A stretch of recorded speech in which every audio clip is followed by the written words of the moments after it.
Klaro ni tanan. Ingon diri that they said in boast, we killed Christ Jesus, the Son of Mary, the messenger of Allah. Ang ako po na tinuod yung pagkasulti ni Allah o dili ni tinuod para Tinuod na so. Basta na sa Quran, tinuod na. He said in boast, we killed Christ. Sino nagsulti? Mga tao, dili si Allah. But dili siya namatay. Wala siya nalansang sa cross. I-continue pagbasa. Naghahambog sila nga ilang napatay si Kristo. Pero ang pagkatinuod, sunod nga linya, wala siya napatay o wala siya nalansang. ang ako ipamatud Andre. Ang pangutana siguro, dili pa matuod. Panahon Wala sa kaya pangutana. katutubag. So wala ka mutubag sa akong pangutana. Tinuod ni pagkasulti sa Tinuod. Quran. O tinuod na si Kristo wala napatay. Pero ang mga tao nagsulti nga ilang napatay si Kristo ang mga tao. Pero si Allah nagsulti, verily in boast, dili siya napatay o wala siya nalansang. Don't stop the verse. Continue the reading of the verse. Okay, salamat o. Proceed ka sa Sunod pangutana. lima.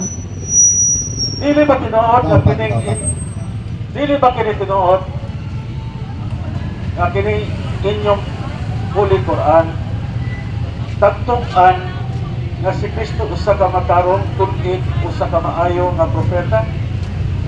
Tinuod na nga si Kristo dili lang tulid propeta kundi naghatag sa mga milagro nga gikan ni Allah. Dili kami matawag nga Muslim kundi dili kami magrespeto, mutahod nga si Kristo usa ka matuod nga propeta, usa ka matuod nga tao, sama usab nga gisulti ni Kristo sa Biblia nga siya usa ka tao. Okay, salamat. Ato ta sa panglima. Sunod pangutana.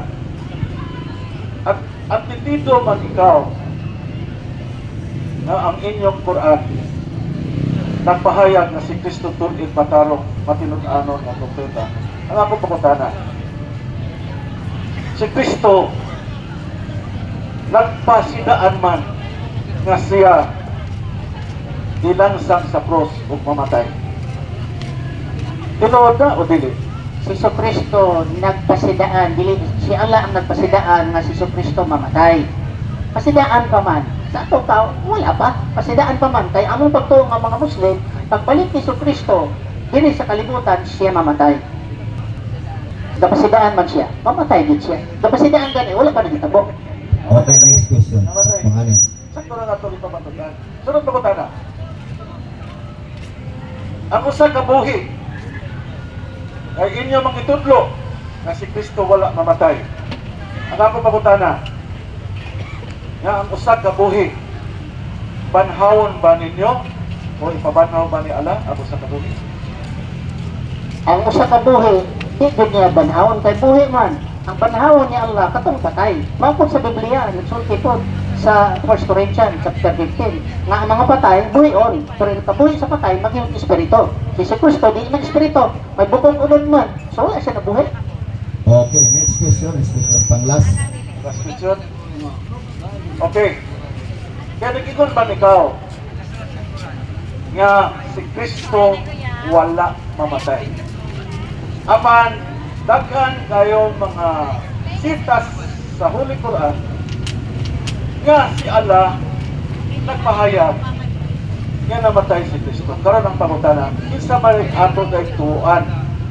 Ikaw nga nag-ingon nga si Kristo wala mamatay o si Allah nga iyang ipahayag nga namatay si Kristo? Tubag. Daghan bang sitas sa Quran nga nagpamatuod si Allah nga namatay si Kristo. Basaha usa lang. Tagay ko usa lang kaaya verse nga namatay si Kristo. Very clear. Jesus Christ died according to the Quran. Kaya yung kadaghan kaayo. Usa lang. O pagtubag sa akong pangutana. Wala kay katubag pangutana nako kay wala pa man panahon na nilawat ko sa pangutana. Ang ako ka tubagon ng pangutana. Kinsa ba yung pangutana? Ikaw nga nag-ingon na wala mamatay si Kristo. Apan ang Quran si Allah nagpahibalo nga. Okay, tubag. Okay. Sorry kayo nyo ang duhano kay nahulkan na dito sa oras. O, natapos na ang inyong mga answer o mga question. Pito raman ta. So, mao to mga higala o mga isang ko nadungog ninyo ang ilahang discussion kung pangutan ng tubag sa ilahang matag usa ka mga barugana no. O sa ako na